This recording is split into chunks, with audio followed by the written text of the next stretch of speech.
Friends, అందరికీ భోగి, సంక్రాంతి, కనుమ పండుగ శుభాకాంక్షలు. Wishing you all a very happy pongal. So ఈరోజు ఒక స్పెషల్ డే. ఎందుకో తెలుసా?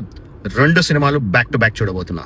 ఒకటి అనగనగా ఒక రాజు, రెండోది నారి నారి నడుమ మురారి. అనగనగా ఒక రాజు సినిమా నవీన్ పొలిశెట్టిది. ఆల్రెడీ మనకి జాతిరత్నాలతో తన టాలెంట్ ఏంటో తెలుసు, తన ఫన్ టైమింగ్ ఏంటో తెలుసు. ఆ తర్వాత కూడా ఇంతవరకు తనకు కూడా ఎలాంటి ఫ్లాప్స్ లేవు. అండ్ ఆ తర్వాత వచ్చేది శర్వానంద్ సినిమా నారి నారి నడుమ మురారి. అంతకుముందు సామాజ వర్గమన తీసిన టీం వాళ్ళే తీస్తున్న సినిమా కాబట్టి రెండింటిపైన కూడా మంచి ఎక్స్పెక్టేషన్స్ ఉన్నాయి. సో రెండు కూడా ఒక లాఫింగ్ రైట్ అవ్వాలని చెప్పేసి ఒక ఫన్ మూవీ అవ్వాలని కోరుకుంటున్నాను. అయితే అన్నిటికంటే స్పెషల్ ఏంటంటే ఈరోజు నేను 2 సినిమాలు కూడా ఒకటే థియేటర్లో, ఒకే స్క్రీన్లో, ఒకే సీట్లో కూర్చొని చూడబోతున్నా. ఎంత ఆశ్చర్యం కదా! ఒకటే థియేటర్, ఒకటే స్క్రీన్, ఒకటే సీట్. సో సీట్ అదే ఉంటుంది, సినిమా మారిపోతుంది.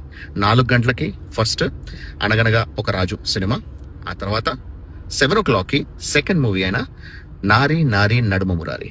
ఈ 2 సినిమాలు కూడా ఒకే సీట్లో కూర్చొని చూడబోతున్నాం. అదనమాట స్పెషాలిటీ.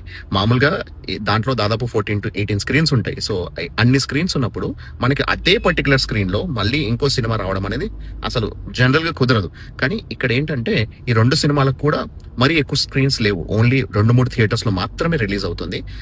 అందులోనూ చాలా తక్కువ స్క్రీన్స్లో రిలీజ్ అవుతుంది. ఈ 2 సినిమాలకు కూడా రోజుకి ఓన్లీ 5-6 షోస్ మాత్రమే ఉన్నాయన్నమాట.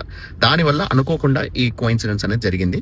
సో అలా నేను ఒకే సినిమా థియేటర్లో, ఒకే స్క్రీన్లో, ఒకే సీట్లో కూర్చొని 2 సినిమాలు బ్యాక్ టు బ్యాక్ చూడబోతున్నా. ఆ ఎక్స్పీరియన్స్ ఎలా ఉందనేది నేను చేసిన తర్వాత మీకు చెప్తాను. ఆ తర్వాత మీరు కూడా చూసి చెప్పండి వాట్ ఈస్ యువర్ ఫీలింగ్ అనేది. Once again wishing you all a very very happy Sankranti. Enjoy.